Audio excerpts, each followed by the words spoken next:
The following thoughts and opinions we're going to discuss regarding this album are strictly of our own personal interests. We are not professional music reviewers. We encourage respectful discussion and friendly banter in each episode, but we do not condone and will not tolerate bullying or belligerence. You are welcome to take what we say regarding the albums we rate with a grain of salt.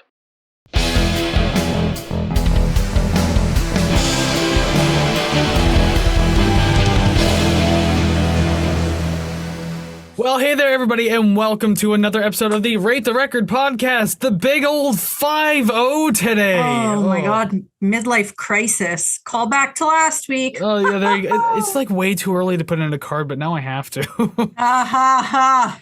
Yeah, we're not doing Faith No More this week, but yes, your hosts suffering the midlife crisis are Kris and Savannah, and that is ultimately true. Yeah, we're getting there, aren't we? Oh boy. Oh god. But anyways, that's for us to deal with in our own personal time, because now it's time for the Rate the Record podcast. So, hey, thank you very much for joining us today on episode 50. It's like, I know that some people think episode 50 is huge. Some people are just like, oh, it's the halfway point to 100. Regardless, 50 episodes, I think, is a big number for us at the very least. Who thought we would have been here? And I point that out almost every week. How the hell are we still doing this? How the hell do we still get people listening and commenting on the videos? I don't get it. Wild. We don't get it, but we love you for it anyway. Oh, hell yeah. So on that note, thank you very much for joining us today. Thank you very much for being a part of episode 50. We sure hope you like what you see on the episode today and what you hear too, because obviously there's music involved. So if you like anything you see and or hear, make sure you like, subscribe, rate, comment, share, follow, all those things. Help build the musical community that you know we are trying to build. We've been trying to build it since episode 1. 50 episodes later, we ain't done yet. So go ahead, please do all those things. Help us out, especially over in the audio world. Leave those positive ratings and reviews. Build us up. Let more people find us, because we want more people like you to be a part of the community. And of course on YouTube, make sure you hit that subscribe button and the like button, but that subscribe button especially, because when we hit 100 subscribers, we're giving away records. Woo! Just in case you didn't know that yet, but yes, we say that almost every time. Once we hit 100 subscribers, which we are nearing, we're like 17 off by the time we're recording this, so we're getting there. Yeah. One record a month for every month of that. We're over 100 subscribers, so make sure if you want to get on that, hit that subscribe button. Friends, family, do everything. Get people here. Yes, and it will be a record that we have reviewed. It won't be Shania Twain. I'm sorry. Maybe one day. Until someone requests and then becomes one of the options. But well, also that is the one day. And there's a bunch of like rules and regulations in this little contest too. One of the big ones being not every album will be available. Trust me, I've done my research. Some of them you just can't get on vinyl, and some of them are way too expensive. So select albums, but still, there's some pretty good ones in the mix regardless. Yes. But anyways, also too, you can do all those things for free, helping the show and building stuff. But you could also financially support us if you so do wish. It is optional, but Ko-fi.com/rate the record is where you can do it. Join the RTR Club, $5 a month. We'll get you a shout out name card at the end of the thing there, at the end of each episode and everything like that. We also do exclusive content, which I know I keep saying, and I'll have to make a note about that later. I screwed up, but there's still a bonus episode coming. I screwed something up. And if you have music, if you have a band, we will review one of your songs exclusively over on Ko-fi. So make sure you do that. RTR Club, $5 a month. And if you have been following us for a while, you will know that I have offered a lock of my hair if you join the RTR Club. I do not remember how much it costs. I believe it was $10. I think it was 10. Now, as I was getting my hair cut this morning, I looked down at the piece of hair and thought, I should take this. This would be funny. Then I thought, I don't want somebody to clone me or implicate me in any sort of nefarious deeds using the DNA extracted from my hair. So I now retract that statement and that offer, and this is the statement my lawyers have prepared for me. Thank you. But also, sorry, we cannot issue refunds. Legally, we cannot issue refunds. Yeah, no, that's it. So if your $10 is already in the mail, I apologize. You will probably get a cat whisker. That's it. That's really it. Then they'll just clone your cat and then put that into evil mischief and everything like that. Yeah, well, it's not like she doesn't do it already, so it's fine. It's fine. Well, all that and more on Rate the Record minus Savannah's hair, I suppose. But hey, anything you want to find about the website, about the show can be found over on our website, ratetherecord.ca. Let's just throw that out there real quick. Yes.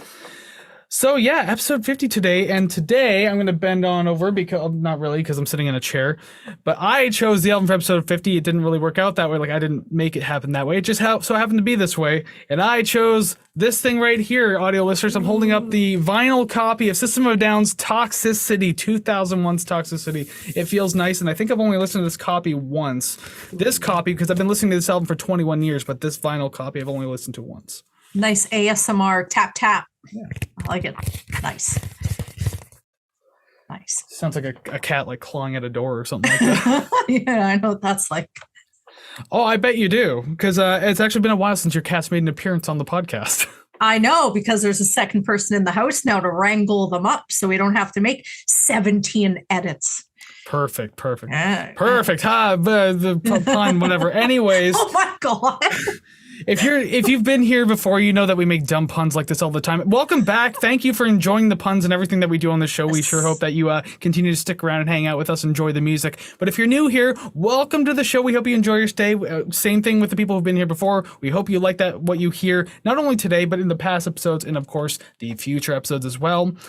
That means you don't know what we do here. So each week, Savannah and I, we will choose an album, be it completely random, like this one's pretty random today, so that's kind of what we do. We also do anniversary albums. Is it turning 20, 30, 40, 45, something like that? Some big milestone. We will cover it. We got your back. Not every single album, obviously, because there's way too many. Or sometimes we do requests. Like last week, for example, it was another one of the requests we've done in the past. Faith No More's Angel Dust was a pretty decent album, I suppose. Yeah. But regardless, we do choose an album. We discuss the songs at length. We rank the songs, and then we rate the record. Hey, there you go. See, I didn't mess with you that time. I had to get it. Yeah, it would make me look silly. I'm like waiting for it, and then you say it slow. God damn it. Yeah, exactly. I had no intentions of screwing with you today. I'm just happy to move on forward, and you don't have to say it later now. I might. I suppose. But yes, today is System of a Down's Toxicity album, quite the renowned album of the 2000s. It's been called one of the best metal albums of the 2000s. I can tell you about that and more right now as I explain a little bit about it. So, in case you didn't know, System of a Down is an Armenian-American metal band that originated in Glendale, California. The band consists of frontman Serge Tankian, guitarist Darren Malakian, bassist Shavo Odagian, and drummer John Dolmayan. Yes, there's a lot of those like long stretched last names there. And there's probably other names coming up later that I'm sorry if I butcher, because a lot of them, again, are Armenian names. The band, as we know it, formed in 1994 after Serge and Darren had formed a band called Soil in 1992 with two other people. They hired Shavo on to be the band manager, but eventually switched to second guitar for that band. After only one show in 1994, the band split up and Serge, Darren, and Shavo formed System of a Down. They originally recruited drummer Andy Kachaturian and began writing music with him. They played a show in 1995 under the name Soil in Los Angeles and would release a non-commercial untitled demo tape that would go on to be leaked online some years later, which, yes, you can actually find now. Kachaturian, I hope I'm saying that right, left the band in 1997 due to a hand injury and was replaced by current drummer John Dolmayan.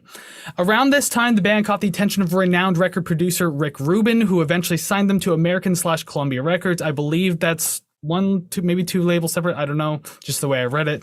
Regardless, they would release their debut album in 1998 and tour the majority of the year, getting a lot of notoriety doing so because they opened for Metallica, Slayer, and eventually played Ozfest. So all that on your very first album. Holy shit. Yeah, Not bad at all. Well, then again, you got ties to Rick Rubin. He'll get you in anywhere you gotta go.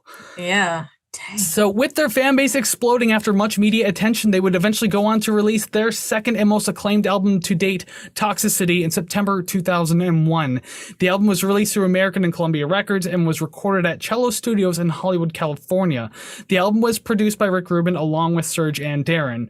The album came with many controversies, including rioting due to the cancellation of a free show due to crowds being larger than anticipated. It was supposed to be a promo show. They expected like 2,000 or 3,000 and then 10,000 showed up. So whoopsie daisies. Yeah. And there was also a similar show that had to be cut down, canceled for similar reasons, although they wanted to avoid a riot for that one. So that's why they just didn't even plan it. So that's a little weird. And also, they did tour with Slipknot after the release of this album, where Shavo was harassed, racially profiled, and physically assaulted by security guards when he tried to get backstage with the band. And not trying to justify it at all, but just the state of mind that America was in at the time. This was October 2001, post 9/11. Obviously, like, xenophobic fears were at their like peaks. So, but he was trying to get in backstage at a show he was playing. Yes, like because System was on tour with Slipknot, and Shavo was just trying to get backstage prior to the show, and security kicked the shit out of him. Shavo pressed charges. I don't know what happened with that, but I'm pretty sure he won, or that or settled out of court. Yeah. Yikes, that's fucked. And also, they had songs that were temporarily pulled from radio, i.e. like Chop Suey, for example, because of the September 11th attacks and everything like that. And some stations felt that the lyrics were very insensitive for the time, despite the fact this album has nothing to do with 9/11. It was released prior to that, written prior to that. So I hate the tie-ins to it, but whatever. That's how it was. Again, post 9/11 America got really weird. I guess any song that says angels deserve to die, they're like, we're not touching that. Let's just take that off. I cry when angels deserve to die. Yeah. There you go. That's the whole thing. Songs about Jesus anyways. So despite this, the album got rave reviews across the board. AllMusic gave it 5 stars. I always make a comment saying AllMusic just loves fucking everything. Every time I look at reviews when I write the intro now, I always look at AllMusic going, yeah, fucking typical. They love everything. Oh my God. They gave it 5 stars. Blabbermouth gave it 10 out of 10. Krang gave it 5 out of 5. Alternative Press gave it 9 out of 10. Pitchfork 8.2 out of 10, and many other high and respectable scores. The album has many accolades, way too many for me to read off, so go ahead and please look it up on your own time.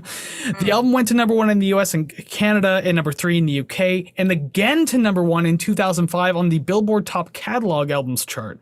Wow. The album went 17 times platinum and 8 times gold across the world, and it spawned 3 singles: Chop Suey, Toxicity, and Aerials, the one I'm pretty sure all these songs people are super familiar with. Oh yeah, I've heard all of them for sure. I don't know how you could have lived in the 2000s and not heard at least 10 times every single song. Yeah. Dang. Yeah, this is quite the massive album. Like, people thought they were good on their first one. Like, this is when it really picked up for them. Yeah, I didn't hear about them until couple years later, like actually be aware of them till they released, what is it? Hypnotize, Mesmerize. Yeah, like it was a double album. Yeah. That's really when I became aware of them, because I was watching I don't remember what song it is, but there was a music video that was being played on Much Music quite frequently. Maybe a little slower. BOIOB, Questions, Lonely Day. Lonely Day, probably, if they were on a tour bus and it was really slow and slow sad. Motion. Yeah, Lonely Day. Yeah. Okay. It's never too big on that song. Yeah. Well, that's not on this album. This is Toxicity, so I guess we can start talking about it now. So let's do it. Song number 1, Prison Song. You gotta love that surprise opening, huh? Oh, it took me, okay, so admittedly, this entire album, it did take me a long time to get into. I think maybe 3 or 4 entire listens, but I haven't really listened to System of a Down really at all, aside from what has been presented to me. My second note literally just says, where do I even start, honestly? Like, there's just, But every time I heard this track, it felt shorter and shorter, and maybe I was starting to like it at that point. Well, that's kind of the thing with the more exposure to this album. The songs feel long at first, but then you realize how short a lot of the longest song in this album, if you don't count the secret track after Aerials, is Forest at like 4 minutes long. So I mean, like, it's a relatively short album to get through. Yeah, it was pretty easy, and like you said, like they did seem fairly long until you become familiar with what you're going to hear next, and then you're like, oh, I like that. Oh, fuck, it's over. God damn it. Yeah. So yeah, I didn't mind it. When the song kicks in, I find the music great until the verses come in, and the guitar seems very wonky and off kilter. But and I know that everything obviously is done on purpose, but when it does feel wonky, I always wonder what the thought behind that is. Like, is it just I think this sounds cool, or is there sort of a representation behind that? Like, is it done for a specific reason? I feel like it's probably just done just to kind of stand out on its own a little bit, because like a lot of the lower chuggier parts of this album kind of sound similar, but the thing is, like, then you have things like that make the song pop out a little more. So it definitely does make it feel a little different. Yeah. I do love the pacing of the verse altogether. It's like it's not too heavy or anything like that, but then you got those like really fast, like 30-second notes or something like that, or I think maybe even 16th notes. I don't know. Depends on the tempo of the song, but I love it anyways. I love how every instrument in the verse is doing its own thing as well. Like everything is just kind of, you can actually kind of hear them in the room if you just like kind of close your eyes and imagine. You can kind of like, one person's here, the other two are here, one person's back here. It's like you can hear them all doing their own thing. I like that. But also too, like a blanket statement for the entire album that I'll just bring up now. It's just like the production is fantastic in this album. And again, that's probably Rick Rubin just adding his touch to everything like that, because he's usually pretty good for whatever he does. Just an excellent tone on everything altogether. So I don't know, there's a lot about this song that I like that I'll find in many other songs on this album. Yeah. I do mention it in a couple songs coming up, but whenever somebody doesn't listen to a band or they're not part of that fandom and they're kind of like, oh, all their songs sound the same, blah, blah, blah. That's what I thought the first couple of listens, because I'm not as familiar with sort of the nuances or sort of the differences that you can point out from different songs. So to me, the whole like chugging guitars, I'm like, yeah, that broad paintbrush over the whole album, or this sort of signature sound sort of is really on display through a whole 14 songs. But with this one in particular, it's admittedly repetitive, which definitely comes up with these a lot shorter songs. Yeah. But somehow this one wasn't annoying at all. And it is difficult to not listen to the lyrics because they are done so clearly and they're really in your face. I feel uncomfortable with it, but I think that's the point, you know? Yeah, because lyrically, the song is just about like, they even mentioned straight up in the song, it's just like the unfairness of mandatory prison sentences. To anyone new to the podcast, we don't usually do lyrical breakdowns at all. Sometimes when it's this obvious, we can bring it up, but we don't like dive into the lyrics. So just gonna bring that up real quick because Surgeon Darren writes some very prolific lyrics, very political lyrics, and obviously being Armenian Americans, they've written many songs about the genocide and the mistreatment of the Armenian people. So yeah, there's a lot to unpack, as so even more so why we wouldn't dig into the lyrics, especially because, like, you know, Savannah and I have full-time jobs outside of this podcast, so we can only dedicate so much time to reviewing an album, and getting to the lyrics would be a whole other section and just like make everything so much longer. And something with the topics such as this, it's like I don't feel comfortable, I guess, really discussing it or giving my opinion on it when, one, I am highly uneducated. Two, there is probably a lot, like you said, a lot to unpack here, not only researching what it is they're writing about, sort of the mindset they were in when they wrote it, what was going on in the world. And it's just like something like this, even just something remotely political, hands off. I'm out of here. No thanks. The most part, I will say, for the most part, the lyrics of the song are still technically relevant today. Minus a few things, because like obviously pot has been legalized in more areas, especially in the United States. Not everywhere, but in most places in the United States. But yeah, like this, because they do mention the song, you like minor drug offenders are like just get thrown in jail for no reason, where meanwhile like other people who should be in prison aren't, type thing. Yeah. So like, I don't know.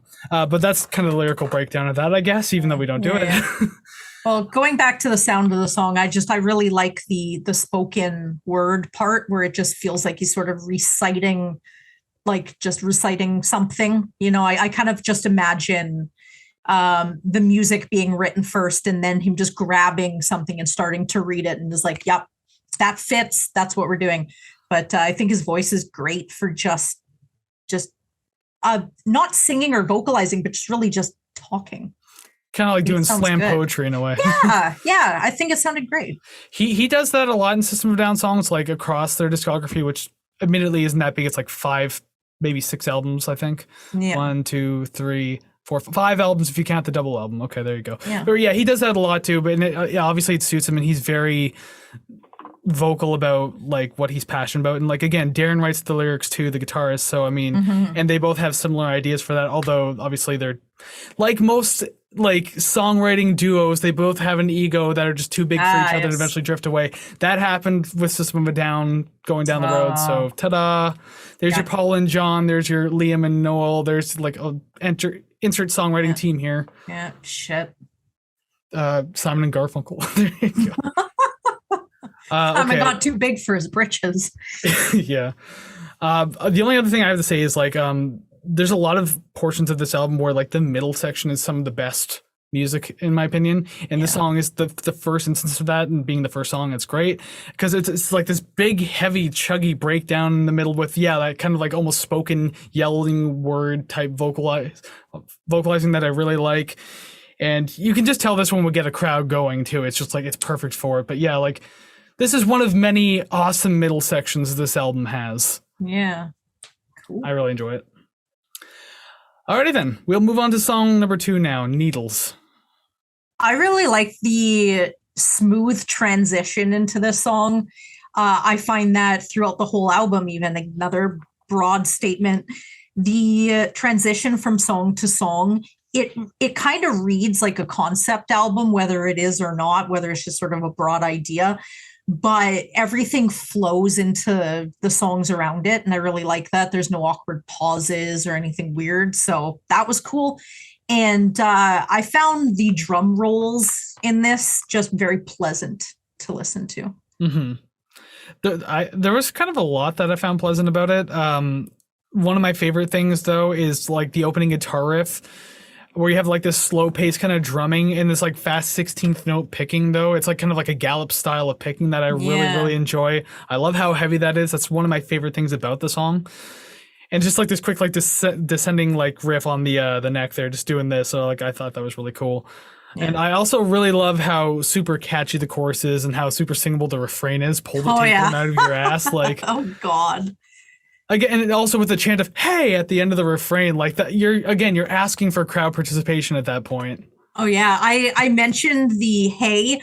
I feel that's a surefire way to make something feel like a movement. You know, where it's like you're saying, then you're getting everybody with you. Didn't realize that was the line preceding it, and yeah, you know what? I still stand behind it. It's fine. Again, though, with the middle of this track too, just another song that's able to do it well. I like how it brings everything down kind of quieter. It's one of the first real settling points that we have, and there's not many of those in this album too. Like this album gets pretty loud and pretty fast, like quite often. Like it's constantly crazy. I think it sounds great, and Darren singing this part in the middle of the song, he's got a great voice for it too. It's funny. So when I was younger, a lot of people who I know who liked System when I was younger, they always wish that Darren would have a solo project because he's just a good songwriter, good guitarist, and he sounds great singing on the System of a Down albums. Yeah. Then he would go on to start Scars on Broadway years later, and it's just not that good. No. It's just like, okay, you clearly, the solo thing didn't work. As a child, I thought it would be great, but now as an adult, I'm just like, I mean, Scars on Broadway is not terrible, but it's like, it's one of those things where you need your songwriting partner. You just do. Serge's solo stuff is not great either. Yeah. You need each other. Like that's every songwriting, almost every songwriting duo. Yeah, it's like you got a built-in editor, right? Yeah, so. You just someone equally as creative to bounce ideas off of. Yeah. I Oh, you first. I was really just going to cap it off by saying, like, I'm glad that there wasn't a final verse in this song. Like, it's only 3 minutes and 12 seconds, short enough. So I'm glad that there wasn't. I'm glad it just capped up with the final chorus. Really cool. So this song got points for that. Just jumping off that, I definitely agree, not only with this song, but with many others. The most common gripe I find, well, okay, not even common. I have a lot of gripes.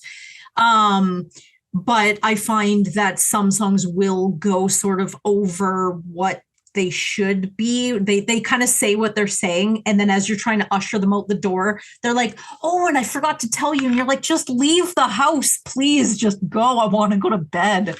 But this one, it's like, okay, see ya. And then they walk away and that's it. It's gone. And I'm like, okay, this is great. This is fine.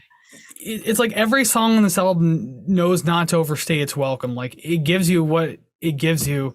and it doesn't unnecessarily drag itself on. And if it does drag itself on, there's something meaningful behind it, and like you're kind of glad that they did almost. Yeah. There are some coming up that are very repetitive, and you're like, okay, we could have cut a little bit off, but they're still short enough that by the time you think that, it's over.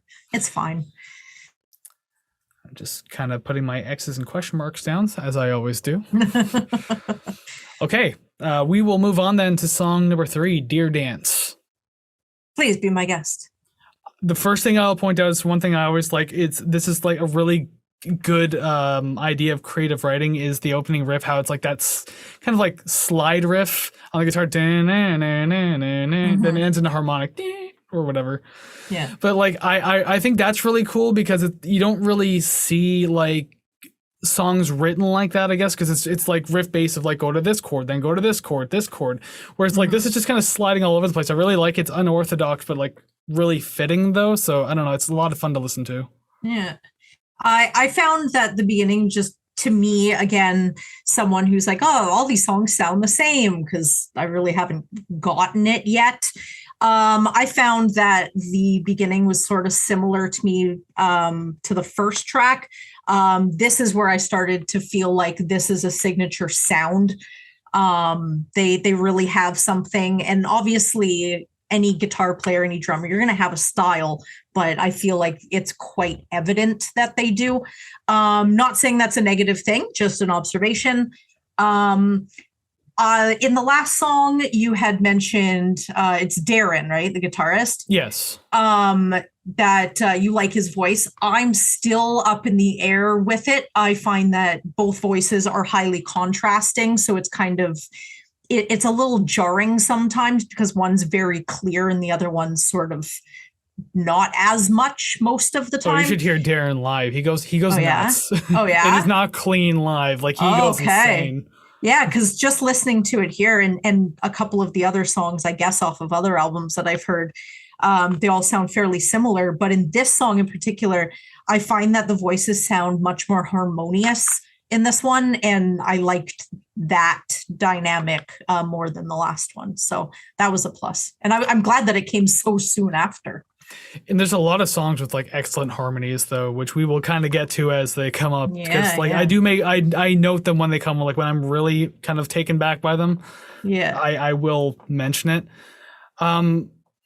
Again, the song has like great pacing to it. It hasn't slowed down a whole lot yet. We're only 3 songs in, but also time wise too. Again, it's like I think we're like 8 to 8.5 minutes into this album, 3 songs in. So it doesn't really bother me too much that we haven't slowed down yet. It still seems pretty early and you're still getting into it. So I'm fine with like the relentless fast pacing so far. Yeah. It does kind of slow down eventually, like a little bit. So you still got that to look forward to.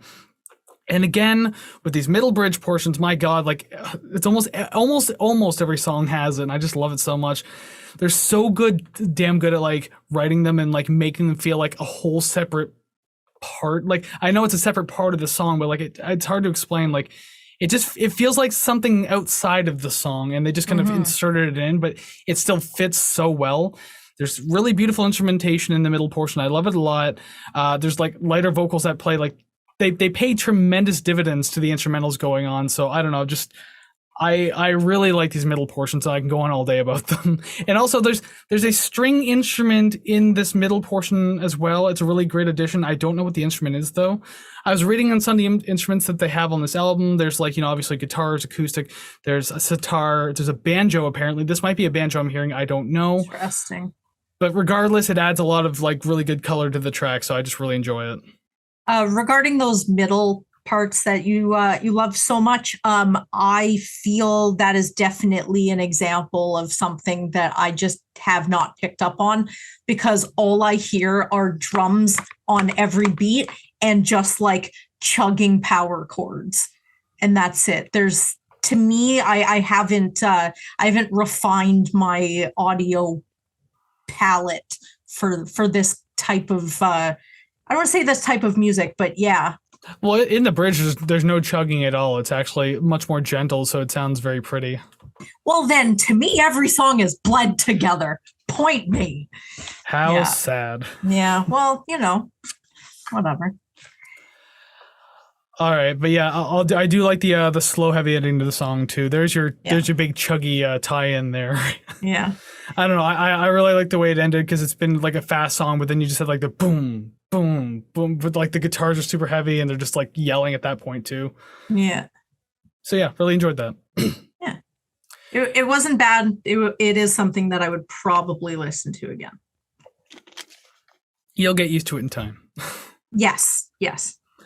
Alrighty then, song number 4, Jet Pilot, which is another one of those controversial 9/11 songs, but even though, again, has nothing to do with 9/11. Yeah. Well, maybe they were using that as an excuse to not play this album because this album is critical of, obviously government choices and, politics and shit like that. So they're like, you know what? We're just not even going to do it. Well, if and anything, they should have used Deer Dance as that example then, just to not play the album, because I mean that song is about police brutality. So I mean, and like specifically to American police brutality, which guess what is still relevant today. Haha, we're not a political podcast, but I mean it's there. It's there. You can see it everywhere. It doesn't really matter where you are. Yeah, us bringing it up doesn't mean someone's going to listen to it going, oh, I had no idea. Like, yeah, it's 2022, people. Exactly. It's all over the TV. This song, I don't really have much to say. I didn't really hear much of a difference from the last track. By the time I thought, like maybe it'll change, it was over. It's just over 2 minutes. So I mean, it came in and it left in a flash. And I unfortunately don't really have much of substance to say. So, well, I don't really have either, only because, yes, it is such a short song. But again, there's no slowing down yet. This is like blisteringly fast and heavy start to this song, and it comes out of nowhere too. So if you're not ready, scares the shit out of you. One thing I really like though is there's like this slide riff on the drum breakdown that I really love. It's just it's so simple. It's in the chorus too. It's just like a pure metal sound orgasm, because you just get like these open notes and then this like he keeps sliding up the neck. I don't know what it is about it, but I think it sounds great. I've always loved it since I first heard the song. Yeah. I love how short and heavy this track is overall. It really kicks your ass before you get a chance to realize what the hell's going on. Yeah. So I don't know. There's in such a short amount of time, there's a lot to appreciate in my eyes. Like, yes, I can see why the song would sound repetitive. Yeah. But I don't know. That if you listen to their first album, I have debated people in the past that I believe that's a punk album. Yeah. Like it's like metal adjacent, but it's definitely punk. Now I didn't write it down, so unfortunately I cannot recall what song that was, but there was a note that I was going to write down, but I thought against it, that it did sound sort of punky, but not for long enough that I felt worth making note of it without pointing out a specific time frame. Yeah. But as soon as I heard, it was definitely the drum beat. It threw into something that I'm like, okay, but then it kind of went back into metal. But just having that little bit of sort of punkiness, I was like, okay, I can see this. And I really like listening to like Anti-Flag and, sort of more politically driven, I guess I don't want to call them pop punk, but kind of adjacent pop punk music. So hearing that, I was like, okay, this is familiar. I like this. So. Yeah, and like what I was going to say about the punk thing too is like, yeah, I just brought in their first album because I believed like it's a very heavy punk album. I'll say that much. And I think there's still aspects of it in this one, although this is way more metal, new metal. Like this is what this album falls under, but there's still like touches of punk. And I believe that songs like this and the next one, X, are probably like the best examples. This, like not only sound wise, but even like just time frame, because again, this one's over 2 minutes and X is like just under 2 minutes, which is like your like in the world of like hardcore punk or like 80s and everything like that. Like a 2 minute song is considered like way too long.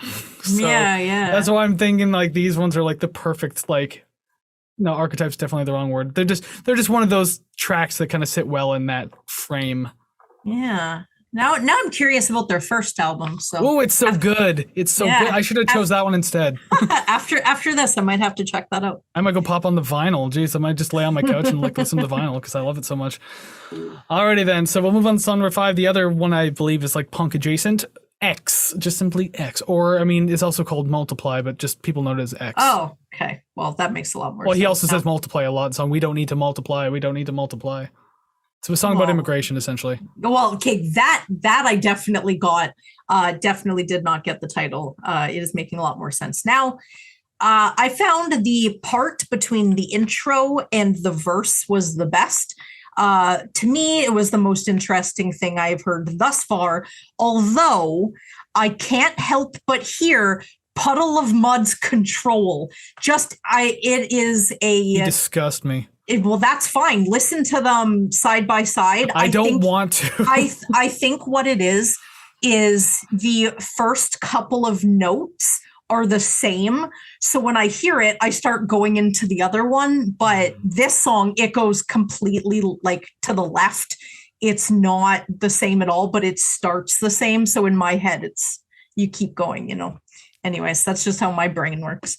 You're on thin ice. Well, my next line says, although that ends quickly. So, I mean, I'm well aware.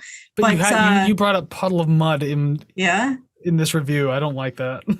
That's fine. I bring up another band farther down as well. It's just certain notes in sequence will remind me of other songs that have the same notes in sequence. Sheesh. But my next one is just that growl deep. I liked it. Oh, yeah. So I guess you wouldn't know, but I guess System fans would. But when Serge does that growl, he's doing it like inward, like growl. He's not just like belting it out, growling like death metal. He does like.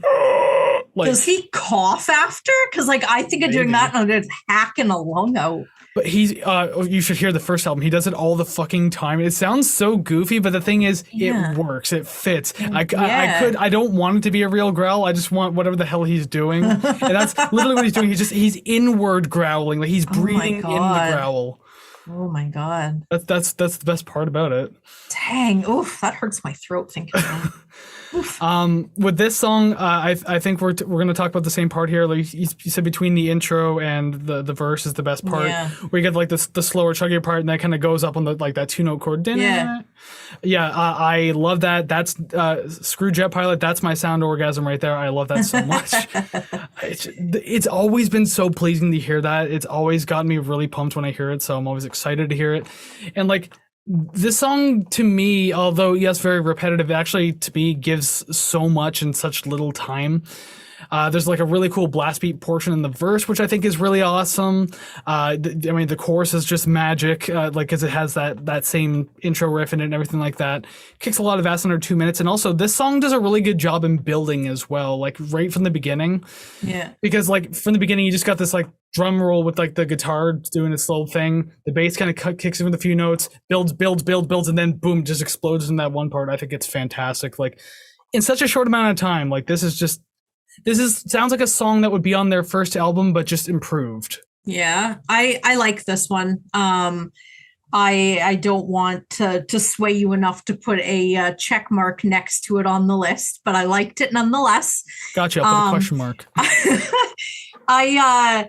I did like now I don't know if I'm describing this accurately enough, but I did like the minor sort of vocal uptick at the end. Don't need to multiply. Yeah, it kind of like in a slight way, it kind of reminds me of like a little yodel, and it's kind of like, okay, it's like I'm a little interested in seeing what he can do with his voice, if he can sort of, just sort of add those little things. And during the sort of guitar squeals, I don't know if that's during sort of like a bridge, a solo, or anything like that. Yeah. I swear to God, I can hear somebody on and off harmonizing with that guitar, and it makes me laugh. That's Serge doing it. Yeah, I absolutely love that. It has this humor to it that every time I hear it, it makes me laugh. Yeah, that is 100% Serge doing that. I love that. I wasn't sure if I heard that or not. Because again, dipping back to the first album, you want to hear Serge do weird vocal shit, go right back to the first album where, oh my god, the weirdest shit he's done is on that album. And that's the thing a lot, considering he does some weird shit down the road too. But I mean, they were like completely unhinged on the first album. Like, it still sounds good and it's like it's still written really well. Yeah. But just it's their most unhinged album, and I think it's great. Just it's so raw and it sounds fantastic. But yeah, he does like a lot of like really crazy vocal shit with that too. Yeah, interesting. Like, I mean, if you've heard the song Sugar. Ooh, maybe to hear it, but I don't recognize the title. Yeah, I almost promise you've heard it. But yeah, if you go, it's like the very first single that like kind of blew them up. Okay. And it's from the first album. You can kind of get an idea for some of the crazy vocal shit he does in that song, because he does have his moments. Yeah. And it's a really weird song too, but I don't know, it's fantastic. Interesting. That's that, and this is this, so we got to move on now to, speaking of big singles that blow the band up, number 6, Chop Suey. Fun fact about this song, this was originally called Suicide, which you can actually hear Serge reference in the beginning. Yeah. Did you say that you knew that? I knew that. I've heard that they had to change the title. So there's conflicting stories of whether or not the record label wanted them to change it, because obviously Suicide's a controversial name. Yeah. That, or there was also a report from Chavo, the bassist, who said just like they were picking their battles carefully, and they're just like, we realized it wasn't all that good. Although Suey is supposed to apparently be a play on the word suicide. Yeah. So I don't know, just believe what you want. There's no real confirmation anywhere.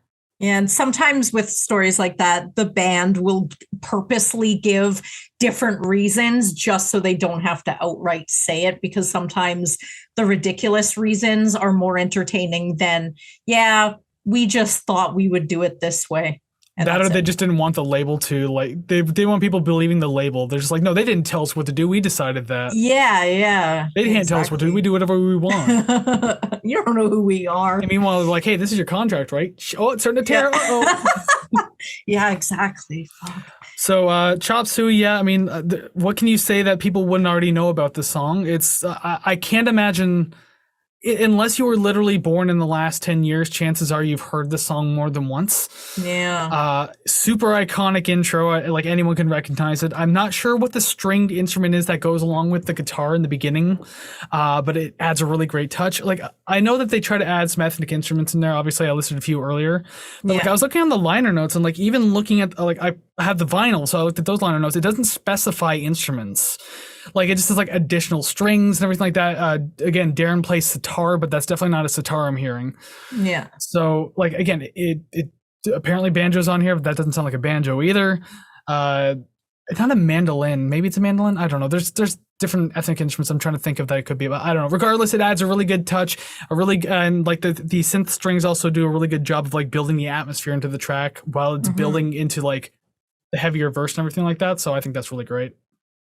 It is kind of opposite of what I've been hearing, I guess, so far. And I know that I sort of thought it with a couple songs coming up where the verse is a little quieter and then it just throws into this really heavy chorus. But this one, definitely opposite. It's very nice, sort of calm-ish chorus, which is nice. I do like how differently this song started than all of the other ones. It was sort of, okay, we're going to slow down. No, we're not. No, not at all. It definitely psyched you out on that one. But I find this song, when you listen to it as a standalone track, you're like, what the fuck is this? And what is he talking about? I don't understand. I'm confused. Please help me. But I find listening to it in the context of the album, it's much more easy to digest when you kind of know sort of what their sound is. Because you hear this, you're like, it's just another one of their songs. But as a single, you're like, I'm confused. At least that's how I was for a very long time. I was going to say, you feel that way, but I mean, this is one of the songs that completely blew them up. So, I mean, people heard this as a single and were latched on immediately. This song sold the album, essentially. Well, I think it was so different in comparison to what was out at the time. Well, yeah, because like new metal was obviously like prevalent at the time. Like you had your Korn, your Slipknot, Limp Bizkit, Mudvayne, like all that kind of stuff. I like most of those bands I just listed. Yeah. But yeah, like Chop Suey comes out and like it felt like a weird mix between Slipknot and Mudvayne in a way, because like Slipknot kind of like broke the way for like, there were new metal, but it was like the heaviest type of it that there was. Mhm. And then you had Mudvayne, which was probably the most creative new metal there was. Like I like their songwriting is almost second to none. But then like, so this is like that in between where it's like, it's really heavy, but there's a lot of like really cool creativity going on in this writing. Mhm. And I mean, like, I think the verse is written really well too. Like, it's simplistic, but it's different enough so far on the album that it stands out, as kind of like hinted at that you already said. Like, it feels different from the other songs so far. Yeah. So the verse felt like that to me. And my God, this song is full of beautiful harmonies. As I said, I'll bring that up when it comes up. And it's good that it was in the single, because like obviously you got to sell the song, and like you're kind of showcasing both Darren and Serge at this point for their abilities, and they sound so good harmonizing with each other, especially in that last leg of the track too, when it's just like them kind of singing like the chorus line, except it's being done like very differently. Yeah, because they kind of like float their vocals around a little bit. They're kind of Mariah Carey-ish a little bit. It's like a whole new section. It's kind of like the chorus, because obviously they're using like lyrics from the chorus, but it's like a reprise in a way of the chorus itself. Like, if that makes any sense. I don't know if you can reprise something that happened a minute ago. Yeah. Like, that's what it feels. It feels like a whole different extension of the song, but it works so well. And there's also a piano in that part too that I as quiet as it is, works really, really well in the background. It's like the unsung hero of the track, realistically. Oh, hell yeah. It pairs well in the chorus, and like it's a really pretty melody in the ending and everything like that. Just that whole ending, like, used to give me chills a lot. Not as much anymore, but I still love it just as much. So I don't know. I don't know how the writing process was between the two of them, maybe the whole band, Rick Rubin being in the room, and like they're just kind of arranging everything. Like, I don't know what was said, but everything was perfect, whatever it was said. Under that piano at the end is acoustic guitar. And I found that them playing together, it adds this sort of depth that I don't know you really would have noticed on a passive listen. But like, I'm listening to it and I had to turn it up a couple times because I'm like, what is that in behind? Because I thought maybe it was some sort of, I don't know, synth thing or whatnot. But yeah, it's just acoustic guitar under it. And I'm like, I think that sounded really nice. Either acoustic or another one of those the stringed instruments that I'm not certain which one it is. Yeah, that's why I had to turn it up. I'm like, this sounds different. Well, because it's probably the same thing that starts out the track too. Like as the song's building up, it's probably the same instrument. I don't know. Again, the liner notes are incredibly helpful on that. Yeah, I believe that Mark Mann helped with the string arrangements of this song too, and he's worked with like ELO. He's worked with some pretty big bands. I just don't remember, but yeah, like he's like a keyboardist who's been like all around the industry. Interesting. So I thought that was pretty neat. I wish I could have been more informed and actually said the other bands, but I just remember Electric Light Orchestra because I like them. Yeah. All right, so I guess we're done there. We'll move on to the next song, number 7, Bounce, another song less than 2 minutes long. Oh my God. First couple listens, I was like, oh, I like this one. Okay. So again, the spoken word parts, those are just, they're just my favorite. I really like it. Maybe it's the Frank Zappa rubbing off on me here, but I'm definitely down for the sort of chaotic music, and then it slows down for this sort of circle story time. So I really like that, and I think it fits the music again like super well. So I'm assuming you're talking about the kind of weird part in the middle when he's like, "I love to spread you out, touching whoever's behind." Before that, where he was, I don't know the words to it, so I can't even tell you. But it's like, but they only had one something, and then something, and I brought my like pogo that. stick just to show her a trick. She had so many friends. Yeah. Just Gliding that too part many was just audibly interesting, and I really like the spoken parts like a lot. Yeah, like it's funny when he does stuff like this, because like there are some songs when you would think to yourself, System of a Down takes themselves way too seriously. Yeah, but then you get to a song like this and you're just like, he's singing about his dick. Okay. Yeah. I mean, I was just gonna say, like, because then you have like other future songs where it's like I have like mesmerized, hypnotized, like terracotta pie. It's like, what the fuck am I listening to? Oh my God. Yeah, it wasn't until I think the third listen, because I'm trying to listen for, I guess, the music and sort of like, okay, get familiar with it. Then I start to actually really listen to it. Then I hear the lyrics. I'm like, oh, I think I'm piecing this together. Oh yeah, I'm piecing this together. There's no politics in this song. There's no social situations or issues going on here. Just, I have a dick and I'm about to use it. Like, that's essentially the song. Yeah, what first track about groupies maybe. So yeah, there you go. Yikes. Although there's a song about groupies coming up later. Yeah, that one was quite obvious. Oh yeah. I do like the background vocals in the verse during sort of weird spoken word parts, because like in the first verse especially, because like it's Darren with like these very heavily processed vocals just saying gliding through many hands. That's like the word he says. You can't really understand through the processing, but I mean, I'm aware of what he's saying. I don't know. I thought it had an interesting touch to hear that. I thought that was really cool. And again, haven't gotten tired of these heavy breakdowns yet in the middle. Really like it. Just another great usage of it. Very fast track, like time-wise and pacing as well. But it was fun. Not my favorite on the album, but I enjoy it. The tone of the guitar in what I'm going to go ahead and call a solo, because I'm not really 100% sure if other things are playing at the same time, if it's really a solo. But the tone, super pleasing to my ears. So like you, I found that. Is it in the middle portion, like during the heavy breakdown part? Yeah, quite possibly. There was like a guitar playing, but then there's another something with it. So I was like, is this really a solo if it's something else? But there's no lyrics, so I'm just going to call it a solo. If it is what I think it is, that's just either Darren or Serge doing shit into the microphone. Yeah. Because live, Serge will just scream into make weird noise in the microphone during that part. If it is the same part we're thinking about.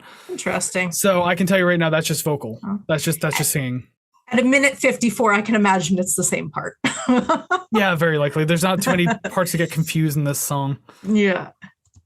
Alrighty then, we'll move on to the longest song on the album. My goodness. Song number 8, Forest. It's only 4 minutes and 2 seconds, so long song much. Ooh. Dang. My first note verbatim. All right, we getting into something good. I like the beat and I like the cymbal hits with the, I guess, strum or real chug of the guitar and the vocals all hitting at the same time. It's just an audible oral assault. Either way, I felt like they should have asked me for permission before they did that. It's really what it was. Yeah, 21 years ago, they just call up young Savannah. Hey, got a question for you. Yeah, I was 13. When you listen to this album in 21 years, is it okay that we do this? Yes. Yes, it is. Continue on. Yeah, with the intro of this track, I really like. There's like the one riff that's kind of like repeated throughout the entire song. It's like it switches back and forth between like a descending riff and an ascending riff. It's like like, so it goes back and forth. And I really like how they do that. I didn't realize they did that for like a very long time after listening to this album. Like a handful of years, it was still the 2000s, but I was just like, wow, I never realized they changed it up right in the middle of that. That's so cool. Blah blah blah. Yeah. I guess I was just hearing the one riff and being like, oh, that's cool. Yeah, I can see this being a single, or at least well liked. It seems very digestible in the best way that they can be. And I felt that this song was a nice break from the repetitive nature of songs half the length. Perhaps, but I think because the song is 4 minutes and it relies on the same riff a lot, I thought it got pretty repetitive and noticeably repetitive. Oh, yeah. Not that it's bad. Like, it's not necessarily a bad thing. I don't dislike the song. I really do like this song. But I mean, like, being the longest song on the album, I was kind of hoping for a little more from it, I guess. Yeah.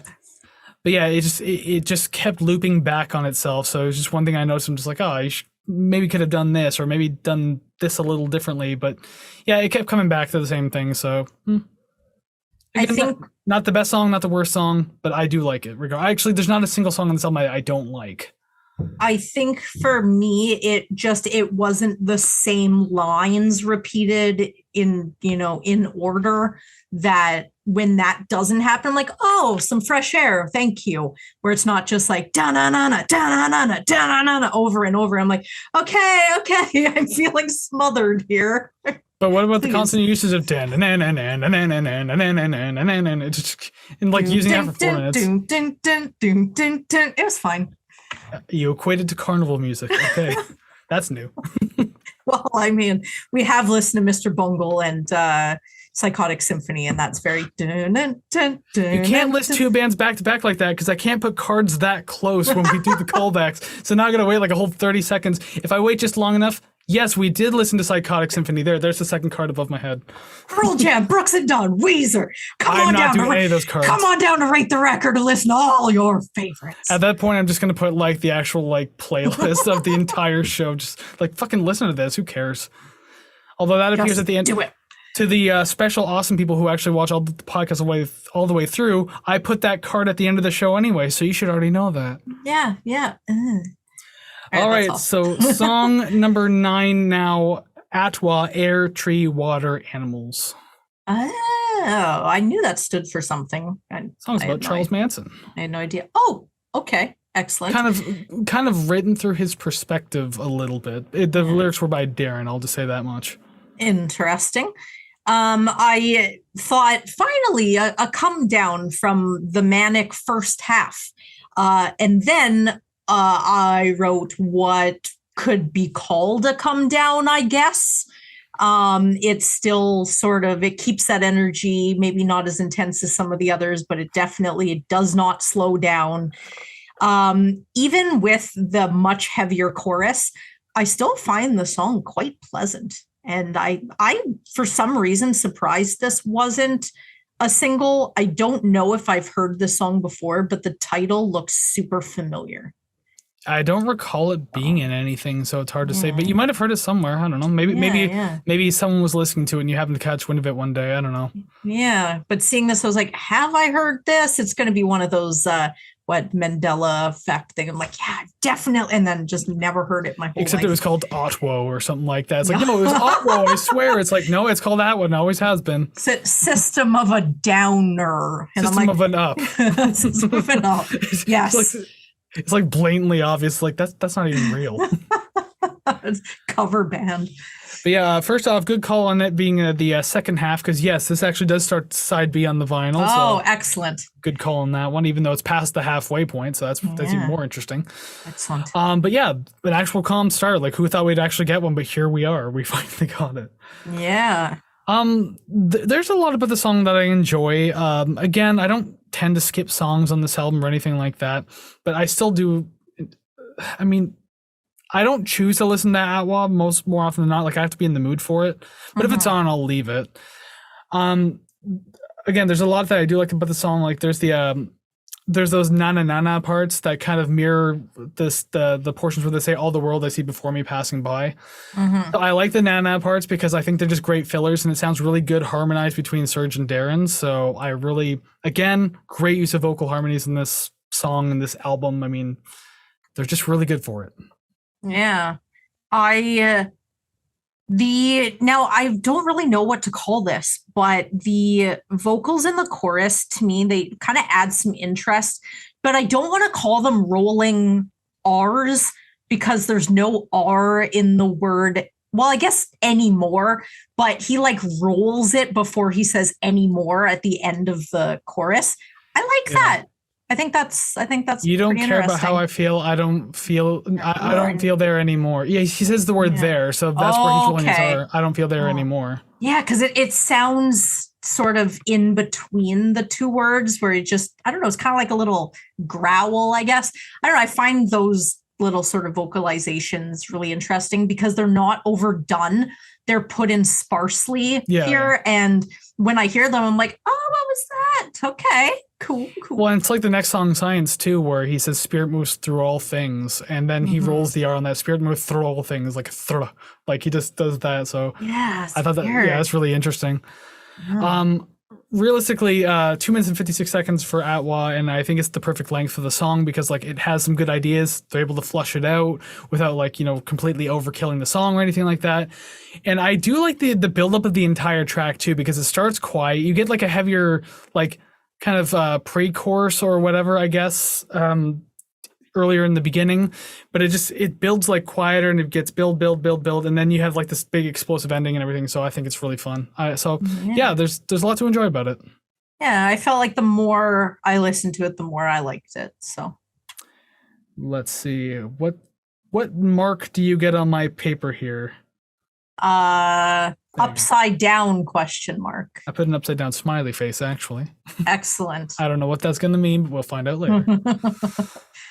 All right, so we'll move on now to song number 10, the double digits now, Science. I found that this intro just, to me, reeks like late 90s, early 2000s. Honestly, though, the music alone was enough to keep me. I don't know if it has to do with that last point, but I mean, I'm down for it. But the music in what I assume to be the bridge at about a minute and a half in, it reminds me of a part of another song. And as per usual, that part ended up circling my mind. But to save you, I didn't mark down what it was. And as of reading this, I don't remember what song it is. So it's all good. I do mention the middle portion, though. Like, I don't know what to compare it to, but I definitely did make note about it, though. I do like the guitar picking pattern in this song too. It's another one of those like gallop style pickings that I just really enjoy. It adds a really cool texture to the sound, so immediately catches me. I love that much. And again, I don't really have any notes of this song, so I'll just get right to the bridge, I guess. These amazingly written bridges, but like this one specifically just stands out to me. So first off, I'll just point out, so there's additional vocals that you can hear, like kind of traditional singing in the background. I hope I don't butcher this name. Ardo Tansaboyasin. Mm-hmm. He's an avant-garde like Armenian musician as well, and I guess they kind of brought him on for the album. He does vocals and he does like occasional instrumental stuff on this album as well. Overall, this section has like really, really beautiful string arrangements. I love it. The vocal melodies are fantastic, both like front and background sound really good, because you hear these like ooh parts like that kind of go on in the background that I really, really like. It sounds really nice. It's a really wonderfully atmospheric portion, and I often find myself rewinding that part a lot, so because I just like it so much. Yeah. But yeah, there's a lot that I really truly enjoy about the song. This is one of those ones that like aren't a single, but I'll find myself going back to a lot. And like, I love how there's like an awesome ending that really kind of intensifies the refrain of the song. A lot of fun.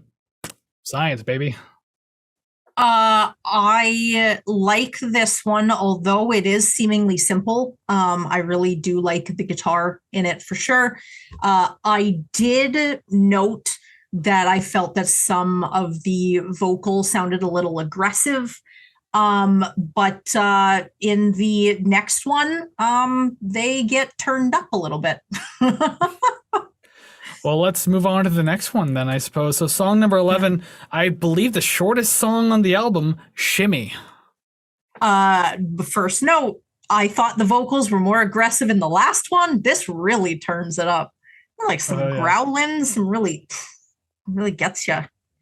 Yeah, I mean, it kind of goes all, and I'm not even certain what this song's about. I never even bothered looking it up. It just something about shimmying until the break of dawn. Okay, it's like good for you, buddy. Shimmy. Yeah, partay. Exactly. This is like a fun, short, bouncy little track. I mean, there's not a whole lot to say about it, so I honestly don't have many notes about it. Like, this feels like it's probably like a potential demo or a song used specifically for a sound check. Not that it sounds bad, but I mean, just like, I don't know, it feels like they just need to, like, I've said this about previous albums, like in the past, like where it feels like they just had to fill a quota and it's like, okay, we needed like just under 2 minutes. Got it. Here it is. Yeah. We're paying for this many pressings, so we have, 3 minutes at the end. We got to throw something in there. I will say, like in the verses, I do like the use of the tom drums and just how like fast and aggressive it is. So like that's really cool too. I should have mentioned this a long time ago. Like people will talk about Serge and Darren and their songwriting and everything like that. No one really talks about Shavo because fucking the bass is nothing in this album. Yeah, right. It sounds like he's playing a cardboard box. Yeah. But I gotta say though, although, and it's funny because Darren likely wrote and played a lot of the bass parts on this album because I don't know, Shavo plays them live and that's about it. But anyways, I gotta say John Dolmayan is.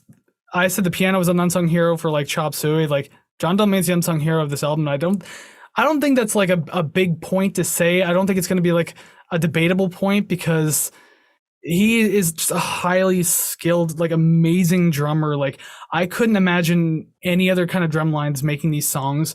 He does so much with what he's given and just, I don't know, it's amazing every time. Like this guy is just, he's not mentioned enough for how good he is. Yeah.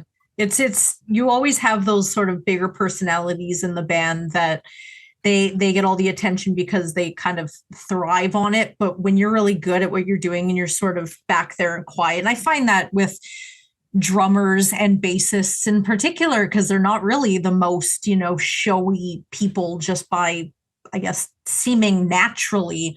But I'm sure he's sort of acclaimed and talked about within the proper circles.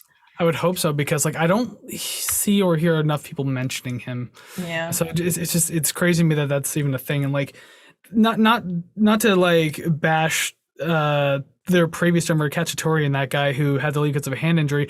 Maybe he's a great drummer. Maybe he's a fantastic guy. I don't know. I didn't hear any of the material that he did, like the early stuff with System of a Down that he did. Yeah.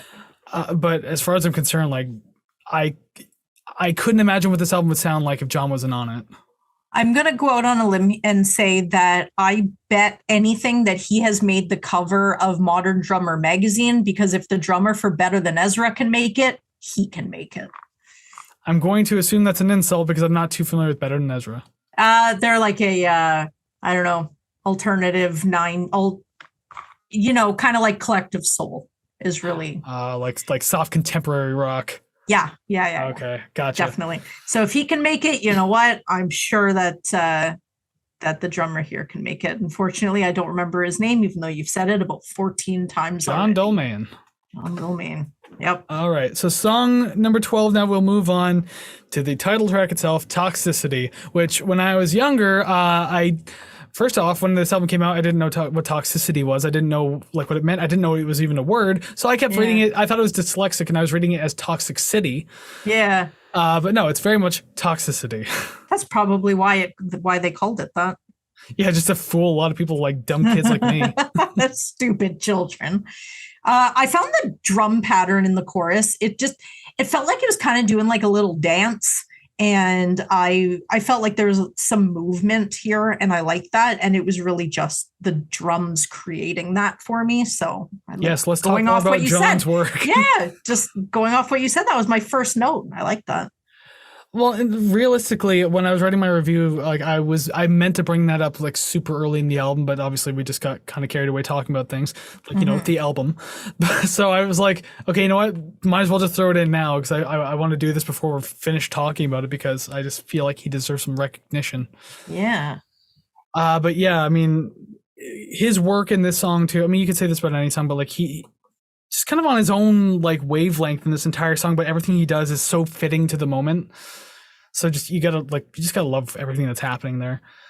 But yes, the very iconic Toxicity. Again, I'm pretty sure everyone's heard the song at least 500,000 times. Yeah. I've heard many bands cover this song, specifically high school bands. I remember, being 13, 14, and like every local band, every high school band, like everybody I knew who played a guitar was covering Toxicity. Like I remember I mentioned that about Nirvana when we covered them and like how everyone did like Heart-Shaped Box. Yeah. Toxicity was the other song that no one would ever stop playing. Interesting. I don't think I've ever seen anybody cover it or anything like that. Be thankful. Every cover I've heard has been terrible. Like no one can do it properly. Good. It sounds like ass. That's funny. Unlike the actual song, that sounds fantastic. I do love the clean riffs in the verse. I think they sound really pretty, and there's like a dual layer of strings that kind of really make that sound much more like rich but peaceful. very pleasing to go through the verse and hear that, especially with like Serge's like soft vocals on the track. Like, even though his softer vocals are like much more brief, they sound really good when he's kind of like in his like calm, somber state, I guess. It's a great settling point, which again, we don't get a lot of on this album, so you got to appreciate it while you get it. I found the guitar in the bridge. It has a nice tone. It was very pleasing to me. I did hear the bass in this one very slightly, along with the guitar in the bridge. Sounded very chunky, and that was the best descriptor that I could come up with. So I liked it. It was good. Fortunately, I don't have much else, but I didn't hate the song. It's definitely, out of the singles, Chop Suey 100% the one that I've heard the most. But this one and Aerials being the last single, I never remember what they're called. Like, I know they say it in the song, but I haven't heard it nearly as much. So I feel like even with your exposure to this outside of the album, to me, it still feels new. And I like that. And I kind of want to hold on to that for as long as possible. That kind of gets me thinking of, it was a tweet, I believe, a long time ago by, it's Rainn Wilson, the guy who plays Dwight on The Office or whatever. Yeah. I believe it was him who made a tweet once that said, like, go back and listen to Beck's Odelay for the first time over again. And just kind of like, I guess the idea behind it was obviously to just go back and like appreciate what that album is. Yeah. And I often think about that with albums a lot, like that. What I wish I can go back and listen to this again. I would love to go back and listen to Toxicity for the first time. Like, just when you realize that you really like what you're hearing and you haven't heard it before, like it feels special. Yeah. Right. But again, that feeling on me is 21 years removed. So, I mean, I can still enjoy the album. It's just that childlike wonder of walking into this album for the first time will never be there again. So I frequently think about that tweet all the time. And this is one of the albums that gets that for me. Yeah, it's like the first hit of drugs, right? Suppose so. That first time I got high and wish I wasn't. Yeah, it never hits you the same. Although the first time I got high, I didn't get high because for some reason my body was just like, no, this is nothing. Don't worry about it. And so I was just... I don't know. your body put its own finger to your mouth and went, shh, it's okay. That or someone just like gave me oregano. I don't know. Oh my God, gross. Hey, I was like 13. It tastes like pizza. This is a great joint. I do like in Toxicity how the chorus kind of feels like its own verse. It feels so much different. So like, it gives you something more to appreciate. It's like lengthy and wordy enough to kind of stand out on its own. Yeah, and so like it makes it feel like one of those split tracks where it's like you have a song that's like called This and then like / this. Mm-hmm. Like when we listened to Tripping Daisy and there's like a Can the Man Market thing, but there was like a song prior to that. I can't remember what it was called. Or Drive to the Sun. Yeah, so like that's kind of what this feels like to me. And like even on that note too, like then you had the very last seconds of the song that kind of feel like another whole separate track when he's saying like, when I became the sun, I shone life into the man's hearts. Like that felt like a whole different section of song too. So really cool ending. Felt like another separate track. So it's like a 3/ track. Yeah, I like it. I have nothing more than that, but I appreciate your appreciativeness. Hell yeah. For this thing right here. Oh, look at it. It's so cute. Well, there's like a hair grease stain on it because you've been sleeping on it for 21 years. Yeah, there's like a bend in the vinyl itself. It's like curved. Like I tried listening to it and it destroys the needle. Oh my God. Or stylus, I should say. Whatever. Anyways, song 13, the penultimate track, Psycho. The bass at the beginning is so muffled that it sounds like I'm listening to someone practice in the basement. That was cool. I wasn't sure really what I was going to listen to after that. And then everything came in pretty clearly. So I was like, oh, okay, interesting. Yeah, I do like the building that the bass does in the beginning because like everything kind of catches on. It was kind of like an X, but like this one lasts a little longer, I guess. Yeah. Because you have that rolling bass that kind of starts and eventually you get like the drums and the guitar to kick in with that. It's just building, trying to work itself into something, and then boom, it finally does. And like I think it sounds great. It's very fun, fast. It's a very hyper chorus, very catchy though. I mean, like it's very simple, and I love yelling it every time. I always enjoy it. The verses like get pretty like chill though, very quiet, very pretty sounding too. I love how it like just kind of brings everything down between these bouts of like really insane chorus. So it's something to really appreciate. The song is like an entire roller coaster of an emotion. Because again, you get the quieter portions, goes back into the loud, insane verses. I mean, the courses. So I mean, like, just gives you a lot to take in. Kind of reminds me of that Queens of the Stone Age song, where it's just like repeating the same 4 words over and over. Feel good hit of the summer. Yeah, that's value of Vicodin, marijuana, ecstasy, and alcohol. Yeah, it's like the first thing I thought of when I heard this. But I did mention this twice. I guess I really only have 3 more points. I'm really just gonna bust right through them. The sitar was pretty nice hearing it during the guitar solo. This one has potential of being a favorite, and I like the sitar. So I think the sitar stuck out to me. I really enjoyed that. Yeah, was it No Doubt that we did where I questioned the sitar and I'm just like, it shows up for all of 20 seconds. Why is it here? It doesn't play a part, whereas not every song, but they do make it play a part in this album. So it fits. I don't question its existence in this album. I'm just like, it actually works here, it works here, it works here. And yes, it works in this song as well. And it also works in the next song as well. So I mean, like, yes, it's a much appreciated touch to the album that I really like. It fits with the whole theme and sort of their background and the sort of, I don't know, it's not a bunch of, white kids from Orange County, California. It feels like they're all it has Armenian a meaning. born, so it has a meaning. They just so happened to like meet in school, and I think like Darren and Serge didn't talk for a long time because there's like an 8-year age difference or something like that. So dang, it just by chance that they happened to meet though. So there you go. But yeah, cool. They all went to like the same like I believe it's like an Armenian school in California, but I could be wrong about that part. But regardless, that's how they met. Anyways, cool. Yeah, my only other point really has to do with like the entire final minute of the track, because it's to me just too damn good.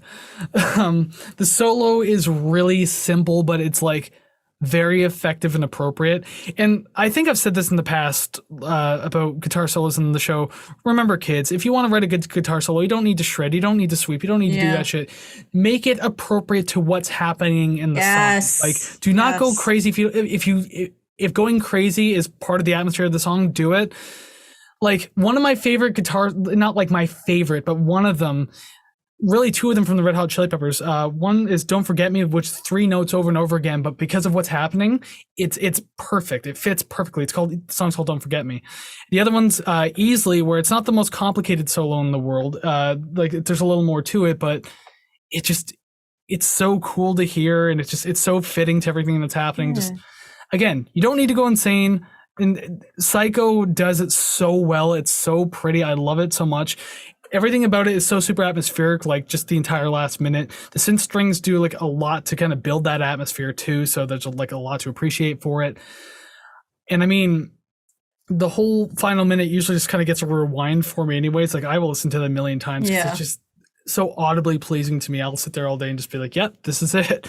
Yeah. And just another kind of like fun little off story here too. So when I was 13 years old, probably around the time, well, the album had already come out, but like I got my first guitar when I was 13 years old. And obviously I spent a year like, just fiddling around with it. Never got lessons, just self-taught and learning how to play and everything like that.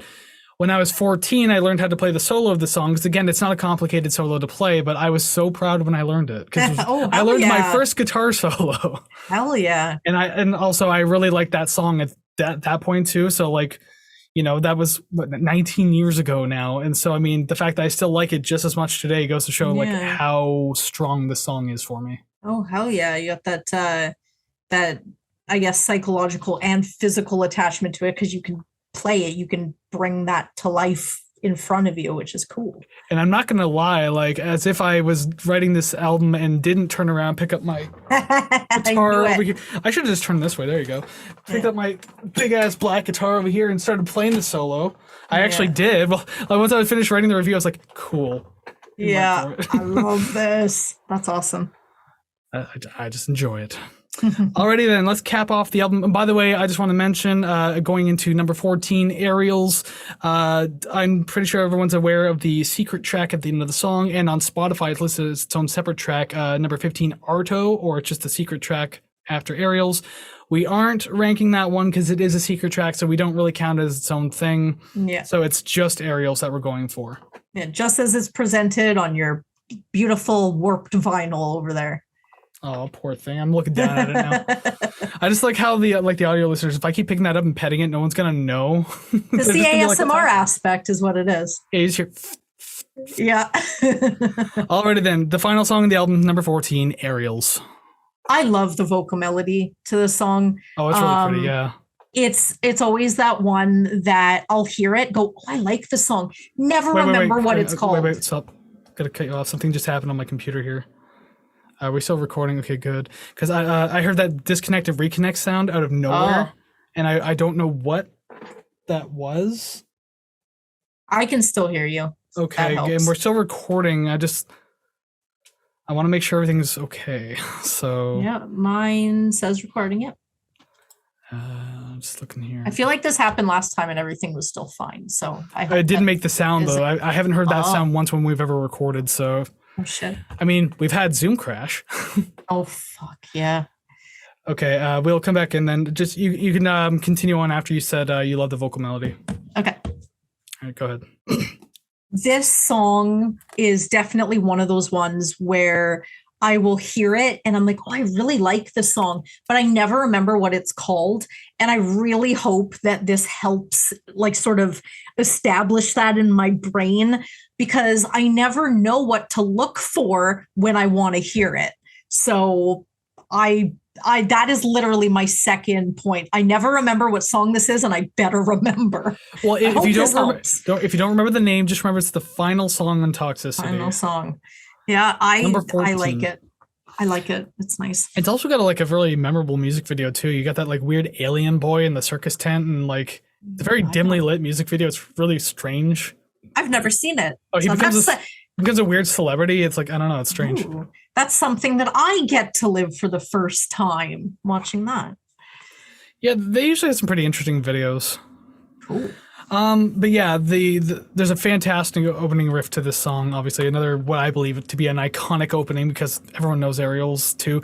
This might be the lesser known of the singles off this album, but I still think it's pretty heavily known. Because again, like back in the day, there was much music. This was on the countdown forever, on Much Music Countdown. So I mean, and to Americans, it was on URL. No, not URL. Well, TRL. TRL, that's what it was. Yeah, with Carson Daly or whatever the hell it was. Yeah. See, I'm Canadian, so I barely know this stuff. We had Much on Demand. Yeah, the Much Music Countdown, Much on Demand, Combat Zone, all the great shows. Yeah. The money I spent on Combat Zone. Let's not talk about that. But yeah, like a great tone to the strings in the beginning. I absolutely love it.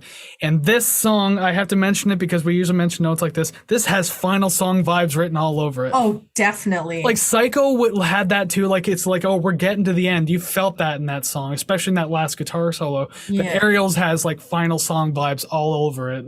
Yeah, I didn't notice that the first couple of listens, but if I kind of sort of take this and listen to it as if it's a concept album, it definitely has that sort of wind down. But I feel the entire album has just such energy that this is a noticeable come down. So really, you didn't have much of a choice. This is just, it makes sense.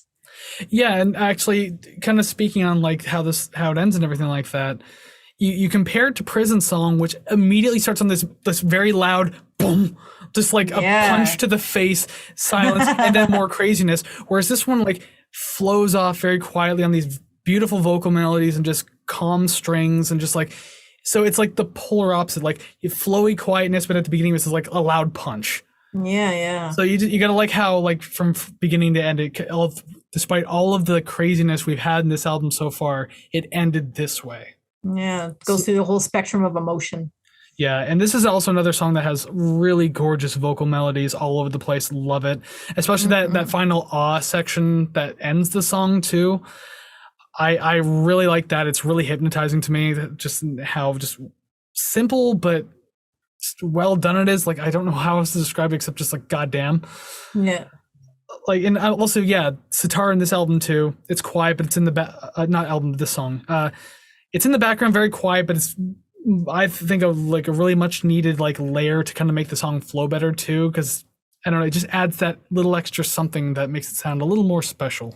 Mm-hmm. But overall, I believe this is like an excellent end to what I believe to be an outstanding album. I literally do not have more to add that you haven't already said. It's as if you were reading most of my notes. So. Well, to be fair, I could have written these notes a decade ago and it'd still be the same It'd damn be the thing. exact So same. like, I wrote this review in my sleep essentially. Yeah.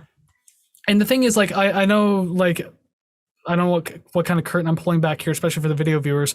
Like, here's the camera, here's Zoom, and over here are my notes that I read for the songs.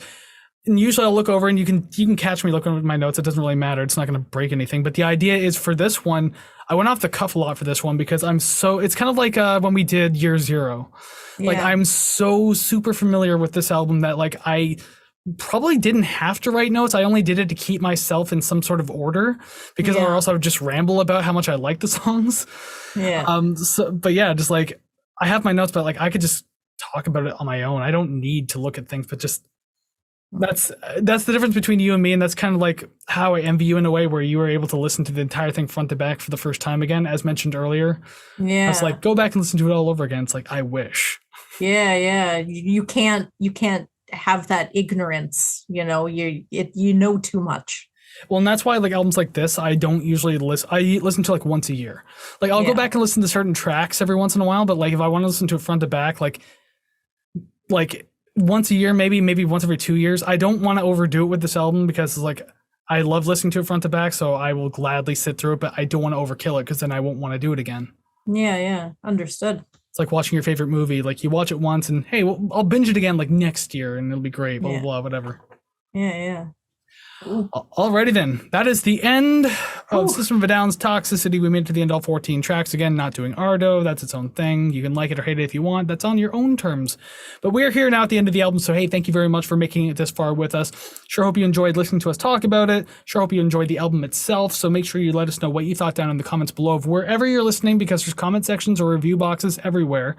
So go ahead, let us know. You can also let us know on our socials over at Rate the Record Podcast, Facebook, Instagram, Twitter, TikTok. Can all be found at ratetherecord.ca. Just let us know what you thought about Toxicity. Yes. Please and thank you. But on that note, you can tell us even more about what you think, because now it's time for song rankings. Woo! That's enthusiastic. At least we had one last week. A little more enthusiasm, please. Woo! But you want this audio to max out? There you go. It's probably it kind of clipped out a little bit there. Yeah, there you go. That's I like how it doesn't clip loud. It like literally silences you. Yeah, so that's the best part. Whatever, let's do this. Okay, anyways. I have no idea what's going on anymore. Me neither. Alrighty then. So I guess just above our heads, boom, graphics have changed. There are names, there are numbers, but there's about to be even more names, song names to be specific, because we need to put this in order from 14 to 1, 28 tracks altogether that I have to write in the boxes. God damn it. I hate it when there's more songs, more work for me to do. Well, half of them are only one word, so. 4, 5, 6. Yeah, I suppose so. And by the way, I'm just counting. I have 7 question marks. I can't wait to get 0 matches. You think, eh? Yeah, we got 1 last time? Yeah, and that was a Midnight Cowboy. Yeah, we all fucking knew that. All right. And I like how even people who left comments also said Midnight Cowboy was the last one. It's like, yeah, fuck, we're not alone, eh? Yeah, exactly. Thank God. Alrighty then, that's that review. This is this one, so let's start ranking songs now. So song number 14, Shimmy. Jet Pilot. Jet Surprise. Pilot. Unfortunate. Number 13, Bounce. Needles. Needles. Number 12, Forest. Bounce. Ooh, close. Oh, it's not gonna continue. Well, this whole thing will have to continue now. Number 11, Needles. X. Number 10, Atwa. Deer Dance. Yeah. Deer Dance. Not Number 9, Prison Song. Toxicities. There's still a little bit of hope. Number 8, Deer Dance. Number 8, Prison Song. Still hope. Not for the next two, I can promise you that. Number 7, X. Shimmy. Number 6, Shimmy. Jet Pilot. Psycho. Really? Damn. It's a good song. Number 5, Toxicity. Science. Okay, we got 2 more. Oh. Number 4, Science. Toxicity. We have 1 more. God dang. And it's not going to match either. Number 3, Aerials. Atwall. Damn. We are so good at this, aren't we? Number 2, Chop Suey. Forest. And my number 1 was Psycho. Aerials. Ay, ay, ay. 0 for 14, huh? How disappointing. I always used to think that, like in the earlier days, when we did songs with more albums with more songs on it, we had a bigger chance of matching, and we did. We used to get remember the days when we get 2 or 3 at a time? Yeah. Those were the good old days, huh? What They the fuck happened to us? We became pretentious critics and became much harder on the songs as we go forth. Possibly so. Yeah, I don't know if we're getting better at reviewing or worse. I'm not certain. It's hard to tell which side of the line we're on, but we're doing a job. Yep. Yeah. I mean, we're doing a job. Well, we got 1 more job to do. We got an album to rate. So let's go ahead to the screens now and rate the album. Whoosh. Excellent. Alrighty then. The album rating screen. This thing is jam-packed, but I mean, it's only going to get more packed because it's the point of having multiple album pictures on one screen. Hello, B tier. What up? You think so, eh? I mean, with our track record, you would think, right? Fucking hell. You're going to need a magnifying glass just to even see one of those records at some point. Holy smokes. Yeah, I honestly still don't know what I'm going to do when the B tier completely fails. I'll have to go for a 3rd row, but it's going to get so small to the point where it's I can't keep doing that. So do I retire the list? Do I condense all those into one tiny box and just put it at the top of the B tier? What do I do? From the creators of Rate the Record, you have the new podcast, The B Tier. Oh, that's all it is. Someone needs to make a sub podcast talking about only our B tier albums. And re-ranking them. Rate the B tier. Jesus. Alrighty then. So yes, we do have to put Toxicity somewhere. And as you've seen on the list already, if you're paying attention, Faith No More is on there. We put them in the B tier as well, as that's where we rated that last week. But yes, Toxicity this week, because I chose the album, you get to go first. Well, for having listened to this album for the first time in its entirety, really, I guess, ever, I don't really know what I expected, but I came out with 76.5. I don't think that's too bad, but my individual ranking is still in the fucking B tier. So, look at things, eh? Look at me. So before I say what my score is, and again, sorry, yours was 76 point what? 5.50. Yep. Okay, cool. I just had to write that down so I don't forget it later. So before I say my score, I just want to say, obviously I rated this pretty well.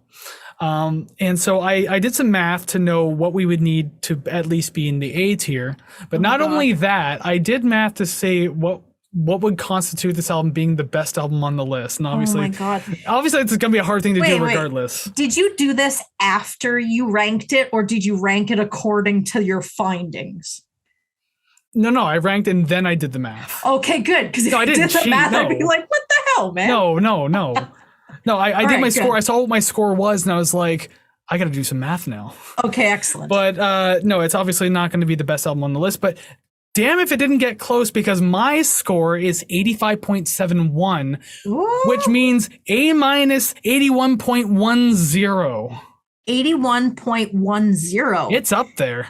God dang, that is better than Mr. Bungle's self-titled, but it is right below Year Zero by Nine Inch Nails. Nine Inch Nails once again. Nine Inch Nails is still bronze medal winner.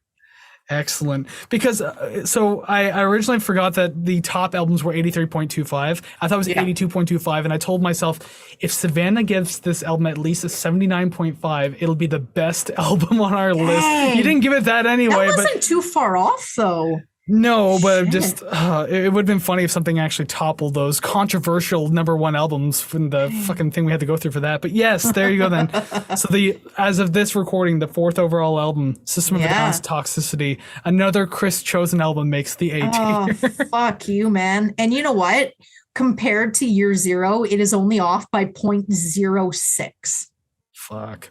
Yeah. Dang. Oh, what a relief. What an actual relief. Not a B tier album for once. The first A tier album of season 3, A-, 81.10 for System of a Down's Toxicity. All Kris picked, you son of a bitch. You're welcome for the great musical taste.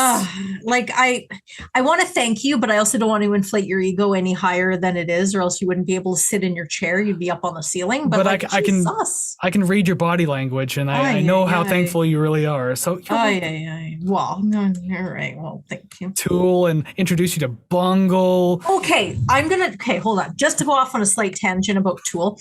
Okay, so now I hadn't really listened to them too much. I really sort of like their sound, but I'm not like a fan or a diehard or anything. So at the job that I have, I'm able to listen to music. So I'll just play Spotify through my phone most of the time. And a couple people will walk by me. They're like, "Oh, you like Tool?" I'm like, "Yeah, it's not bad." I'm fucking just listening to Stinkfist the entire time. That was my #1. That is the #1 album. I absolutely love that song. And the more I listen to it, the more I like it. And I hate the fact that you picked it, because many other #1s that I have had from albums that you've picked, I still listen to now. And it just grinds my gears. Hell yeah. Pride and ego are huge, and I don't really have one, so now's the time I get to inflate it. And by the way, can someone please request Lateralis? Thank you. Because that means we get on the show sooner. Says the one that, well, I guess sooner, yes, but says the one who writes the list. Well, we both add to it. I just write the list, that's all. That's true. But yes, okay, we'll come back down to System of a Down now, because we have placed it in the A- tier. So we are curious to know, where did you put the album? How did you rank the song? So once again, let us know down in the comments of wherever you're listening, over on our socials at Rate the Record Podcast, which can be found at ratetherecord.ca. You know, the Facebook, Twitter, Instagram, everything is over there at ratetherecord.ca. Let us know, because, I mean, it's not often we get into the A tier. You found a rare episode. Congratulations. So please let us know that you agree. At the very least. Little gold nugget in your pan. You found it. Woo. The only people I know who don't like this album don't like metal. So, I mean, like, other than that, people usually love Toxicity. So I'd be very curious to see what people's opinions are. I'm definitely going to check out their first album, because it's a little bit more punky. I think that might be a little bit more up my alley. But I'll come back and I'll let you guys know. I think it's great. It's a short album too. You could probably listen to it on the single bus ride. It's like 30 something minutes. It's short. Thank God, my attention span is just terrible. Whew. Thank goodness. I mean, there's like a 6-minute song on there. That's the longest one. But other than that, it's all just like super cool punk stuff. Beautiful. Alrighty then, but yeah. So once again, thank you very much for joining us today. Make sure you go check out all the social media stuff. Let us know what you thought about the album. It's all great. Make sure that you request albums too, because we want to do more request albums like we did last week, and we've done plenty in the past. So please, down in the description below, there's a link. Again, ratetherecord.ca. You can also find it over there. And don't forget to hit subscribe for YouTube, because we want to start giving away records once we hit 100 subscribers. So be a part of that. You could get free music out of it. That's awesome. Yes, my closet is just full of records. We just need to give them away. So please subscribe. Yeah, they're starting to warp, just like my Toxicity album. Yeah, like I need room for my clothing. So please help me. You're going to like go down the street in a dress made of vinyl records. That's going to be that would be together. Fucking cool. That would be awesome. All right, then. Well, before we let you go so Savannah can make her vinyl record dress, we do like to give a little bit of a sneak preview of what to expect next week. And Savannah will take over for this one. Next week's a special one, isn't it? Now, it is an anniversary, a little hint there. But this band was pivotal in a movement that changed the course of music. They also have 11 Grammy nominations with 0 wins. Now, I know that that's not too weird, but for me, the fact that they had 11 Grammy nominations was really I had no idea. I didn't know that. So we're doing the Beatles then? Yes. Shit. Excellent. No. Ooh, yeah, censor. We're going to have to cut that out. But yeah, even with that hint, like, as I mentioned before, I'm surprised that song title didn't win an award. Yeah. Dang. Maybe I'll have to find out what that song title is next week. So until we see you again next week, go listen to some awesome music. Like System of a Down, Toxicity. Yes. Listen to it for like the 100th time. And we will see you again real soon. So take care, friends. Bye-bye. Song title. I like that.